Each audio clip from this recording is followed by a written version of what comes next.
बिस्मिल्लाहिर्रहमानिर्रहीम। अस्सलामु अलैकुम। सबसे पहले दुरूद पाक अल्लाहुम्मा सल्ली अला मुहम्मदिन व अला आलि मुहम्मदिन व बारिक वसल्लिम। हमारी जो आज की वीडियो है ना, वो आजकल की नस्ल के ऊपर है।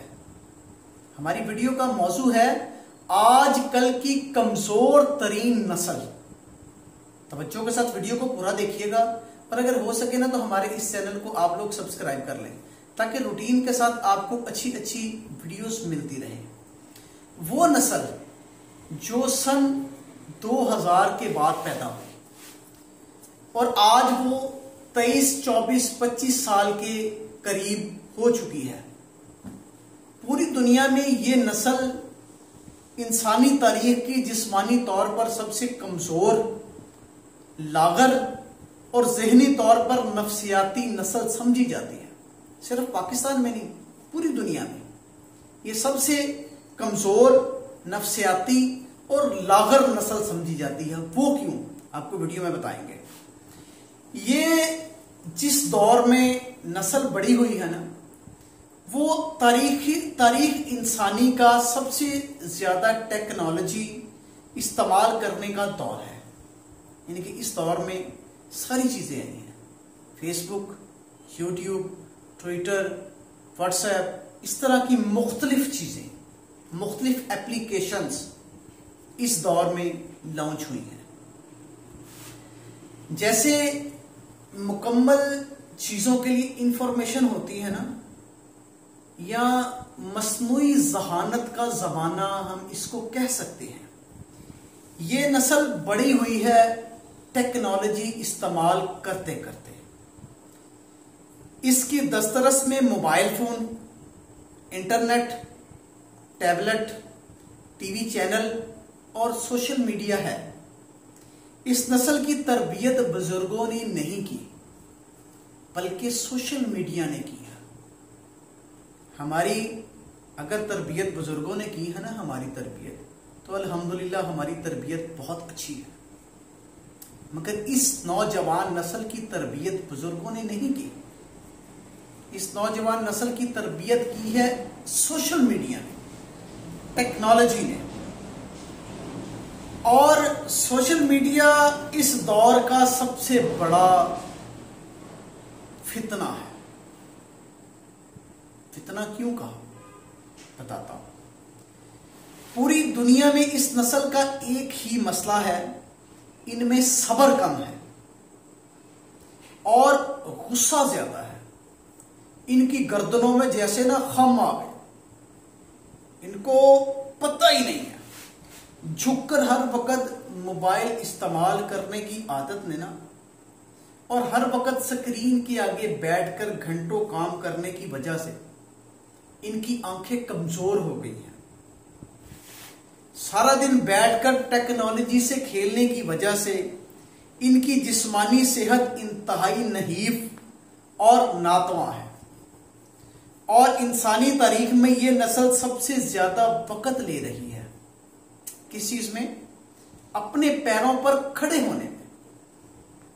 यह नस्ल अपने पैरों पर खड़े ही नहीं हो रही। मगरबी दुनिया में लाखों नौजवान जी जनरेशन के बाद अब वापस अपने माँ बाप के घर को लौट रहे हैं, क्योंकि वो बाहर की दुनिया में अब गुजारा कर ही नहीं सकते। इनको बॉमी रेंग जनरेशन कहा जाता है या बॉमी रेंग चिल्ड्रन भी कहा जाता है। ऑस्ट्रेलिया के इस कदीम हथियार के नाम के, जिसको हवा में फेंको तो वो घूमकर अपने मालिक के पास आ जाता है। पाकिस्तान में इसको टिकटॉक जनरेशन भी कहा जाता है। और किसी पाकिस्तानी को यह बताने की जरूरत नहीं है कि इस जनरेशन का क्या हाल है। आप लोग जो मेरी वीडियो को सुन रहे हैं, आपको पता होगा टिकटॉक बनाने वाली जनरेशन का क्या हाल है। लोग इस्लामी वीडियोस को तो देखते ही नहीं। चंद लम्हात के लिए इस्लामी वीडियो सामने आ जाए तो फौरन ऊपर कर देते हैं, ये मौलवी कहां से आ गया, ये हमें दीन की बातें कहां से बताने लग गया, हमने तो वो फलाने गाने देखने हैं, फलानी चीजें देखनी, मुआज़ल्ला, इस तरह की बातें करते हैं। क्या इनके इखलाक हैं? आपसे सवाल करता हूं। ये जो इस एज के लोग हैं जिनको आप जानते हैं, बताएं क्या इनके इखलाक हैं, इखलाकी तौर पर ये कैसे हैं, इनकी तालीम कैसी है। अच्छे अच्छे नंबर ले रखे हैं मगर इनको उर्दू तक लिखनी नहीं आती। इंग्लिश में तो ये बहुत कुछ कर जाते हैं मगर जब इनके सामने कोई मैथ का सवाल आता है, रियाजी 2+2 वाला, इनको वो नहीं आता। क्या चाटना है हमने इंग्लिश को? कुरान पाक इनको पढ़ना नहीं आता। क्या करेंगे इस नस्ल को? इनकी तहजीब क्या है? क्या इनकी जबान इखलाक वाली है? क्या इनकी तरबियत अच्छी है? और इनका मुस्तकबिल क्या है? बताएं मुझे, मेरी बात का जवाब दें। क्या है इनका मुस्तकबिल? जरा सोचें। ये हमारे मुल्क की तकरीबन 40 से 50% आबादी है।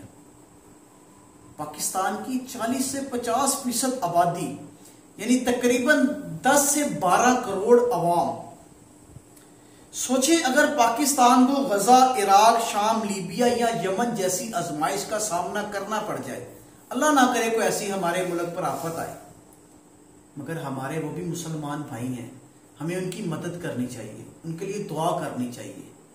अगर खुदा न खास्ता हमारे मुल्क पर इन मुल्कों जैसी आफत आ जाए तो इस नस्ल का क्या हाल होगा, जिनको लकड़ी से आग जलानी नहीं आती, इनको नक्शा देखकर मशरिक और मगरब की सिमत का इल्म नहीं है, हथियारों का इस्तेमाल और सर्वाइवल तो पहले ही छोड़ चुके हैं, ये धूप में आधा घंटा खड़े नहीं हो सकते, इनमें सकत नहीं है धूप में आधा घंटा खड़े होने की। ये हक के लिए क्या बाहर निकलेंगे? जो कौमें अपने हक के लिए बाहर निकलती है ना, वो अपना हक लेकर रहती हैं। हमारे पाकिस्तान में एक कश्मीर का इलाका लगा लें, वो लोग अपने हक के लिए बाहर निकले तो आज उनके बिजली के यूनिट का क्या रेट है और हमारा क्या रेट है? हमें किस चीज की सजा मिल रही है? जो गरीब सारा दिन मेहनत करके शाम को 2000 रुपये घर लेके आता है, वो तो उसके घर पे लग जाता है। उसको शाम को दूध भी चाहिए, उसको शाम को घर में आते वक्त सब्जी भी चाहिए, प्याज भी चाहिए, लहसुन भी चाहिए, उसको हर तरह की जरूरत का सामना है। और खुदा न खास्ता उसके घर में कोई बीमार हो जाए, उसके घर में कोई मेहमान आ जाए, उसके घर में कोई ऐसा मुआमला दरपेश हो जाए तो वो परेशान हो जाता है, दोस्तों के आगे सर झुकाने पर मजबूर हो जाता है। अब मेरी बात को समझ रहे हैं जो मैं आपको समझाना चाहता हूं। ये जो नस्ल है ना, ये सिर्फ 5 किलोमीटर आप इनको पैदल चलाकर दिखाएं ना तो मैं आपको मान जाऊंगा। ये नस्ल ना जिस्मानी सख्तियां बर्दाश्त कर सकती है और ना ही नफ्सियानी सख्तियां बर्दाश्त कर सकती है। इसलिए मुआशरे में सबसे ज्यादा शादियां इस जनरेशन की फेल हो रही हैं, क्योंकि इनको रिश्तों को निभाना ही नहीं आता। छोटे और बड़ों से बात करने का सलीका ही नहीं, मुआमलात को सुलझाने का सलीका ही नहीं। मैं आपको एक बात करूं, आप आज वीडियो गेम खेलते हुए किसी भी छोटे बच्चे का नेट बंद कर दें। अगर आपके घर में वाईफाई चल रहा है ना, आप नेट को बंद कर दें थोड़ी देर के लिए, फिर देखें इस बच्चे का ज़हन, इसके अंदर जिन कैसे घुसेगा। छोटे छोटे बच्चों ने अपने पूरे पूरे खानदान कत्ल कर दिए। आपने सुना होगा कि फलाने बच्चे ने पूरे खानदान को मार दिया। ये वाकये सच्चे हैं और इनमें से अक्सर सिर्फ मोबाइल से मना करने और नेट को बंद करने की वजह से पेश आई है। पाकिस्तान की जनरेशन जो है ना, वो जी में ये नस्ल ना अपने किसी काम की है और ना ही पाकिस्तान के किसी काम की, और ना ही ये अच्छी उम्मत है कि इनको दीन का, नमाज का दूर दूर तक पता नहीं। हाँ, कुछ लोग हैं, मैं हर के ऊपर नई बातें करना चाहूंगा, कुछ हैं जिनकी तरबियत उनके वालिदैन ने बहुत अच्छी की है, वो बच्चे बहुत अच्छे हैं, मगर वो आटे में नमक के बराबर है। चंद बच्चे जिनके वालिदैन इंतहाई अच्छे हैं, मैं दुआ करता हूं कि उनके वालिदैन को अल्लाह पाक हमेशा सलामत रखे। और हम ये सोचेंगे कि इस बेकार नस्ल को अल्लाह ताला ने किस लिए रखा हुआ है, क्योंकि अगर अल्लाह ताला इस नस्ल से कुछ काम लेना चाहता है ना, तो फिर इस नस्ल को आग और खून की भट्टी में से गुजारेगा ताकि ये कुंदन बन जाए। मौजूदा हालत में तो ये पाकिस्तानी कौम और इसकी नौजवान नस्ल किसी भी काम की नहीं। अल्लाह ताला बिला वजह किसी कौम को तब्दील करके इसकी जगह दूसरी कौमें नहीं लाता। जब पिछली फसल उजड़ जाए, जैसा कि हमारा पाकिस्तान एक बार उजड़ चुका है और अब तक अपने पांव के ऊपर खड़ा नहीं हो रहा, क्यों? अपने आप से सोचिए, अपने जहन में सोचिए, पूछिए अपने आप से, पाकिस्तान अपने पांव के ऊपर अब तक क्यों खड़ा नहीं हो रहा? महंगाई का तूफान, शदीद तूफान है। आज के दौर में गोश्त तो खरीदना दूर की बात, आप मुझे एक सस्ती सब्जी खरीद कर दिखाएं, बाजार में जाएं, किसी भी चीज का रेट पूछें, आपको लग पता जाएगा। तो देखें गरीब लोग कैसे सरवाइव कर रहे हैं, उनके लिए जिंदगी गुजारना कितना मुश्किल हो चुका है। आजकल की नस्ल को इस चीज का बिला वजह पता ही नहीं, क्योंकि कौमों के अरूजो जवाल में बद तहजीबों के साथ भी यही होता रहा। गली सड़ी तहजीब या कौम को उखाड़ कर इसकी जगह हल चलाकर फिर नई कौमें वहां पर आबाद की जाती है।